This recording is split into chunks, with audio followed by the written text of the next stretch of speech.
Now, I mentioned the energy debate, and as you know, Australia has traditionally had some of the most reliable and the cheapest energy in the world. We've got more coal and gas than most countries could dream of, but we're going down this renewables path. It's already turned us into a nation with expensive energy that's less reliable, and the future looks ever more dodgy. So why wouldn't we switch to nuclear? It's emissions-free and reliable. One leading environmentalist who argues for nuclear energy is Michael Shellenberger.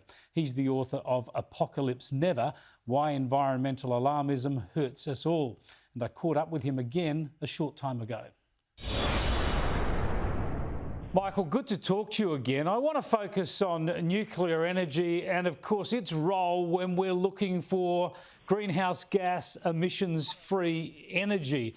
Has the time for this come? I know you've been talking about it for many years, but are we starting to see people grapple with this reality?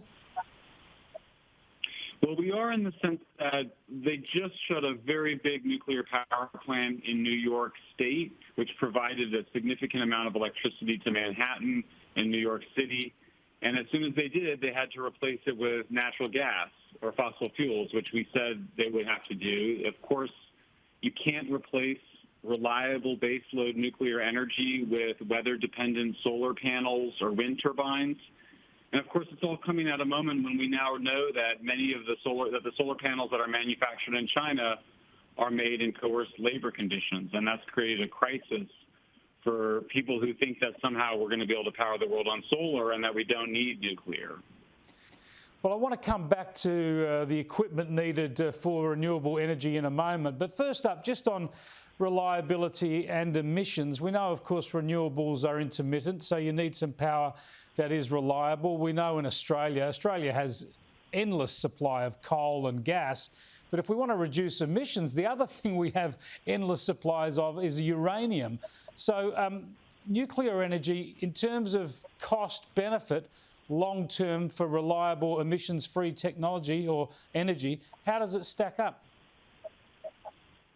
I mean, nuclear is the cleanest source of energy by far. I mean, it's because it's so efficient. It produces such large quantities of electricity on small amounts of land. Tiny quantities of uranium can produce all the energy I need in my entire life, just that amount. The mining is the most lucrative. It's the safest. It's the best on the environment because you don't need so much uranium to produce so much electricity.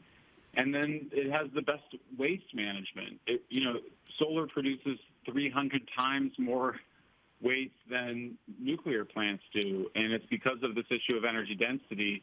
No air pollution, no water pollution, 1/4 of the carbon emissions as solar panels. So nuclear, if they really believed in climate change, then they would be advocating a lot of nuclear. And the fact that they're not suggests that maybe this isn't about climate.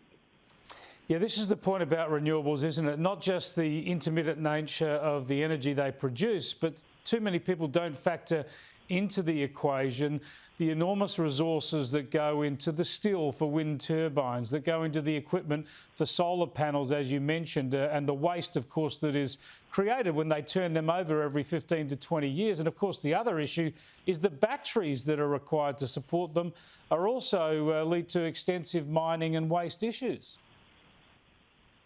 Well, we just saw President Biden announce today that, well, we wouldn't be doing the mining in the United States. We would rely on our partner nations.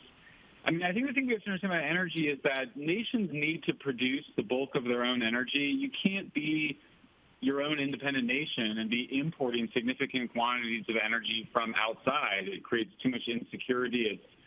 It means you basically give up on a fundamental part of your economy.